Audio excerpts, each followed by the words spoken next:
한 남성이 길을 가는데 낯선 여성이 아는 척을 합니다. 바로 25년 전에 헤어진 전처의 친구였는데요.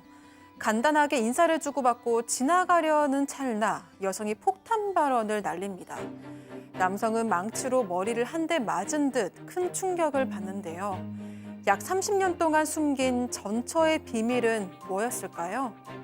자, 몇 개월을 고민하시다가 제보를 주셨대요. 교수님, 30년 동안 전처가 숨긴 비밀이 뭡니까? 네, 맨 처음부터 말씀드릴 수는 없고요. 제보하신 분은 50대 남성입니다. 그런데 30년 전에 상당히 어릴 때 결혼을 하셨대요. 그때 아내가 20살이었다고 하는데 어린 아내가 너무 이제 안쓰럽고 고맙고 이러니까 중전마마라고 얘기를 하면서 정말 극진히 모시면서 살았대요.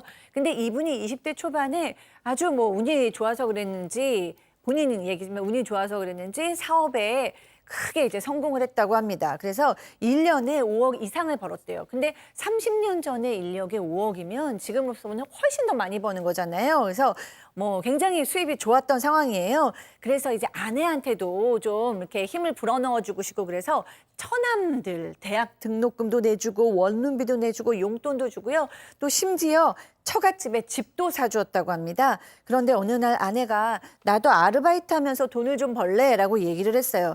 남성이 뭐라 그러 그래 몸도 힘드니까 그냥 집에서 쉬어라고 얘기했는데 아내는 집에만 있으니까 너무 심심해라고 얘기하면서 아르바이트를 시작했다고 합니다. 세상에, 리프레임님, 벌써 정답을 알고 계세요. 저희는 여기까지만 얘기했는데도. 와, 자, 팀장님, 결혼 5년 차에 집에서 충격적인 장면을 목격합니다. 그렇습니다. 남성이 사업이 잘 되니까 출장이 많았었습니다. 어느 날 남성이 5일간 출장을 갔는데 일이 잘 끝나가지고 하루 먼저 끝냈기 때문에 하루 먼저 귀가하기로 했습니다. 그런데 이 남성이 집으로 연락을 안 하고 자기 아내를 놀려줄 생각으로 몰래 집으로 와서 아침 일찍 문을 열고 들어갔더니 안 돼.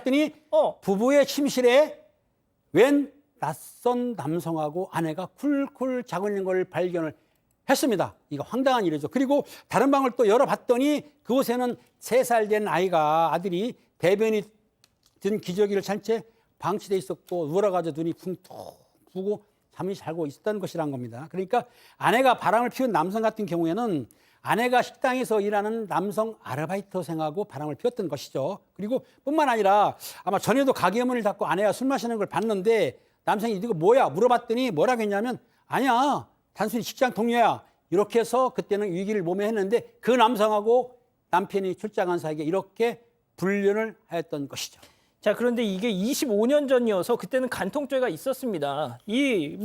아내하고 상간남 들어갔잖아요. 근데 이제 문제가 아내가 바람만 피운 게 아니었고요. 남편의 의료보험으로 이 내연남의 맹장 수술을 시켜줬습니다. 아이고. 20대 중반이던 내연남은 당시 좀 개인적인 사유로 주민등록이 말소된 상태였거든요. 그래서 이 아내가 좀 안타깝게 여기고 남편의 의료보험을 이용을 해서 수술을 시켜줬던 겁니다.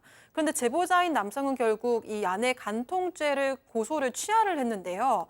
사실 남성은 어릴 때 계모 밑에서 자랐는데 정말 서러움을 많이 겪었다고 해요. 그래서 가족들과도 연을 지금 끊은 상태라고 합니다.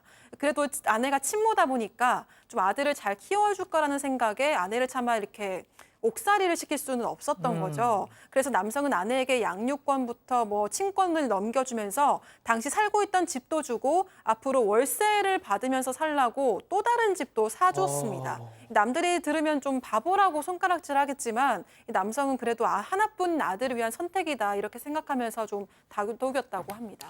다 줬구만요. 그렇죠. 이혼을 이제 하면서 내연녀로 도망갔다고 하고요. 남성이 또 아들이 이제 있잖아요. 20년 전에 매달 양육비 300만 원을 꼬박꼬박 건넸다고 합니다. 근데 시간이 지나면 지날수록 양육자는 엄마고 아빠는 양육자가 아닙니다. 비양육자입니다. 아빠를 원망을 하는 거예요. 아마 그런 얘기를 들었던 것 같아요. 새 아내를 찾기 위해서 아빠가 떠났다라고 원망을 했던데. 가스라이팅을 했겠지. 예, 그런데 이거를 굳이 얘기할 필요가 없는 게 어차피 아들을 보는 사람은 엄마니까 굳이 이거를 설명할 필요 없고 차라리 날 미워하라 이렇게 생각했던 것 같습니다. 크면 다 알아듣게 설명할 수 있기 때문에 지금은 참자라고 하면서 결국은 양육비 명목으로 매달 주지 말고 그냥 아예 선지급으로 1억 원을 양육비로 줬습니다. 그리고 이제 일이 생기면 연락하라고 했지만 그 이후로는 아내하고 아들하고 연락이 끊기게 되고요. 그 사이에 10년 전에 사업이 부도가 나서 아이고. 이 사람은 좀 하루하루 벌어먹고 사는 그런 신세가 됐다고 합니다. 자, 부도 사업 실패를 했습니다. 하지만 이미 아들한테 뭐 양육비 명목으로 1억 원을 줬기 때문에 아유, 그래, 다행이다. 이렇게 생각했는데 이 생각이 1년 전 깨지게 됐다는 거죠. 실제 제보자 얘기 들어보시죠. 어떤 여자가 혹시 오빠 아니세요? 오빠 저예요 그러는 거예요. 저의 친구구나. 네, 알아보고서는 오빠 잘 지내셨어요? 오빠 상심 크셨죠? 상처 많이 받으셨죠? 저희도 놀랬어요. 어떻게 그러니까 오빠애가 아니라니까 나 깜짝 놀랐잖아요. 그러는 거예요. 그 한 대 맞은 망치로 머리 한 대 맞은 느낌인 거예요. 자, 양육비 1억 원 선지급한 아들이 내 아들이 아니에요?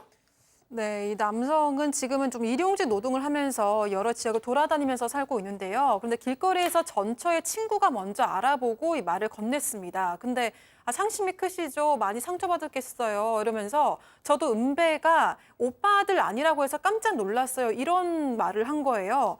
남성이 그걸 어떻게 하냐고 물었더니 동네에 소문이 쫙 났었다. 이렇게 대답을 했습니다.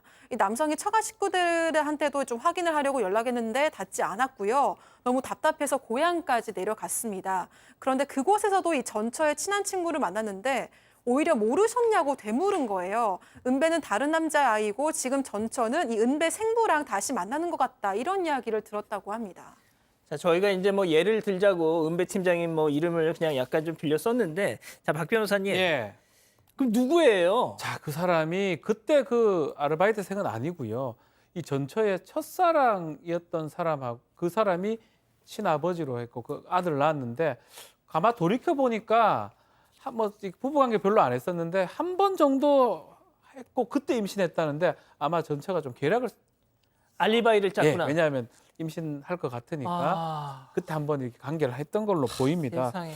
근데 이제 이 남자 입장에서는 전처 연락처를 알게 되니까 이 전처에 대한 원망보다는 좀 그리움 같은 것도 몰아쳤다고 합니다. 자, 그럼 여기서 별별 상담소 오늘의 궁금증 짚어보죠. 하나뿐인 아들이 친자가 아니래요. 그래도 만나보고 싶은데 참아야 하느냐. 박 변호사님. 법적으로는 뭐 복잡한 상황입니다. 이게 사실은 친생 부인의 재판을 또 해야 될 것 같고 친자거든요. 이혼은 했지만 그러니까 그런 것까지 지금 법적으로 문제가 되기 때문에 판단을 좀 하셔야 될 것 같아요. 전문가 조언을 받아야 되는데 그렇게 한 다음에 양육비 지급했던 걸 부당이도로 반환 청구를 할지 시기도 많이 지나 있고 그런 부분까지 상당히 좀 고민을 해봐야 될 것 같습니다.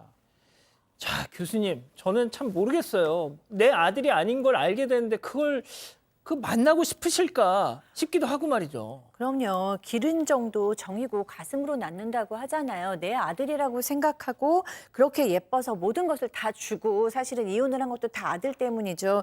그 후에도 아마도 외롭게 힘드실 때마다 내 아들이 어딘가에서 잘 자라고 있다라는 생각으로 많은 위로를 받으셨을 것 같아요. 그런데 이제 저는 그럼에도 불구하고 전 아내는 저는 충분히 미워하셔도 되고 가능한 한 이제라도 좀 보상을 받으셨으면 좋겠거든요. 근데 이 아들은 사실은 이 엄마와 아빠 사이에서 외롭게 자란 아들이기 때문에 이제 와서 만나는 게 누구에게 좋을까? 아들에게도 상처가 될 수 있고 또 이 아들이 생각보다 냉랭할 경우에 또 제보하신 분한테도 상처가 될 수 있어서 아들을 만나는 건 좀 조심스럽다는 생각이 듭니다. 자, 팀장님도 한 말씀 짧게 부탁드립니다. 지나간 것은 지나간 것으로 놔두고요. 새 출발하시는 게 맞지 만날 필요 없다고 보입니다. 그렇군요. 자, 우리 가족 여러분들은 뭐라고 하시나요? 네, 3세번님 만나지 마세요라고 하셨고요. 후후님은 키운 적 무시 못하지요라고 하셨습니다. 한인자님은 다 잊어버리고 새 출발 정답입니다라고 하셨습니다. 그렇군요.